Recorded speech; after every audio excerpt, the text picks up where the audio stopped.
All right, let's peel back the layers on Google's Gemini. We're going to move past all the hype and get right into its real-world challenges and imperfections. Okay, let's just start with this. A pretty candid admission from the very top, right? When Google's own co-founder, Sergey Brin, says something like this, it's not just about politics. What he's really saying is, hey, even we don't fully get why our AI does what it does. And that, well, that's the perfect setup for everything we're about to dive into. So, first up, flawed and fabricated outputs. This is all about what happens when the AI just gets it wrong. I mean, that's the real heart of the issue, isn't it? These big models like Gemini can spit out stuff that looks totally legit, but is, well, completely made up. It's what people call hallucination. And the scary part is the AI doesn't know it's lying. It just presents this fabricated info with all the confidence in the world. It's super easy to get misled by that. And look at this number, over 40%. This really puts the scale of the problem into perspective. We're not talking about some rare occasional glitch here. We're talking about a situation where, on complex or really knowledge-heavy tasks, the AI could be just making things up almost half the time. If you're using this for, serious research or making important decisions, that's a huge, huge risk. And we all saw this play out in real time with that whole image generation mess, right? It was such a high-profile mess-up that Google themselves had to come out and say, yeah, we definitely messed up. The AI was trying to be inclusive, but it ended up creating these historically wacky images. The backlash was huge. They had to pull the feature. It was just a perfect and very public example of how even good intentions can go completely sideways in these incredibly complex systems. Okay, so why does this happen? Where do these flawed outputs even come from? Well, you got to look at the ingredients, right? The problem usually starts with the data the AI is trained on. Right, so what is training data bias?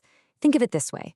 The AI learns from a massive chunk of the internet, billions of pages. And that data, it has everything, the good, the bad, and the ugly. All of our biases, our inequalities, our prejudices, it's all in there. So the AI isn't being evil or malicious, it's just a mirror. It's reflecting the messy, biased world it learned from.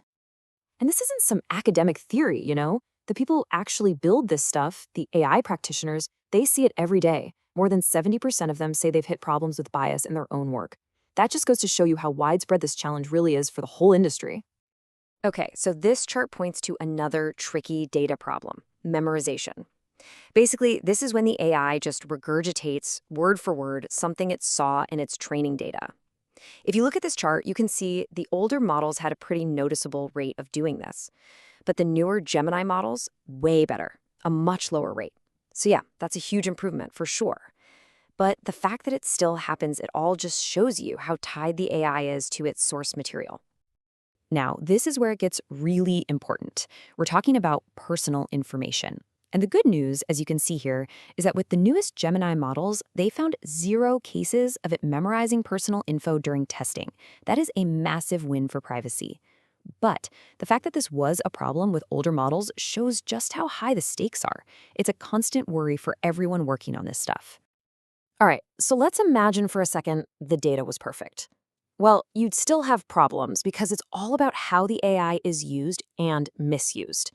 And that brings us to the next big challenge, the constant battle for safety. Google is fully aware that the second they put up a guardrail, someone is going to try to jump over it. That's where you get things like jailbreaking, clever tricks to get the AI to ignore its own safety rules. It's this never-ending game of cat and mouse. The devs build a better mousetrap, and users find a smarter mouse. And this is where it gets really tricky. Talk about a moderator's dilemma. A study found that when they tweaked the model to reduce gender bias, which is a good thing, right?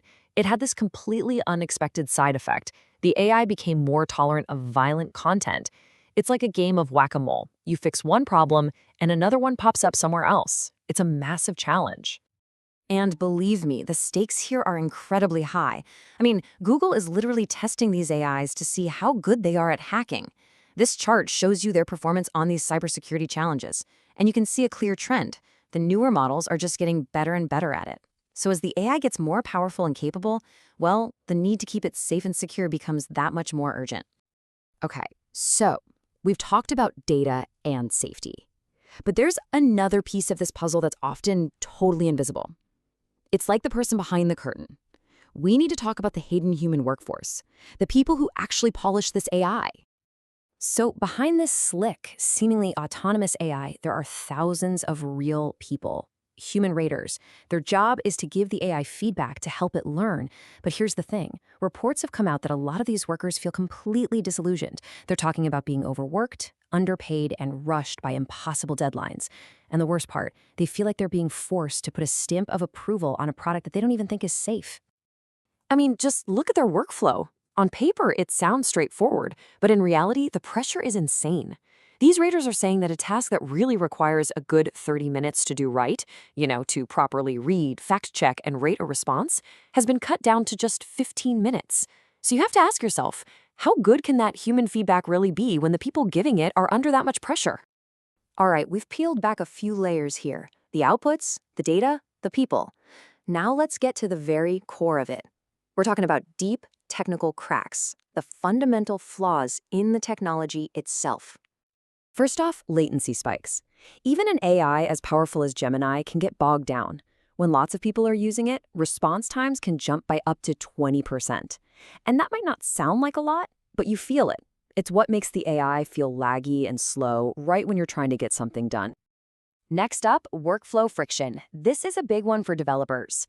Getting Gemini to play nicely with other specialized tools isn't always a simple plug-and-play situation.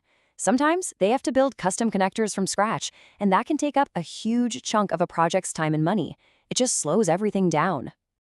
And this is a really fascinating, kind of spooky problem: silent data corruption.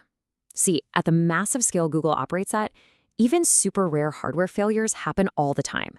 And when they do, they can create these tiny, invisible errors in the training data. It's literally a ghost in the machine, poisoning the well without anyone knowing. Google had to build some seriously complex systems just to deal with this, which really shows you the kind of mind-boggling challenges they're facing. So when you put it all together, the biased outputs, the hidden human workforce, these silent data errors, it becomes pretty clear that Gemini's problems are just as complex as its abilities. These aren't just simple bugs you can patch. They're deeply woven into the data, the people behind the scenes, and even the hardware it runs on. And all of that leaves us with this really big question to think about.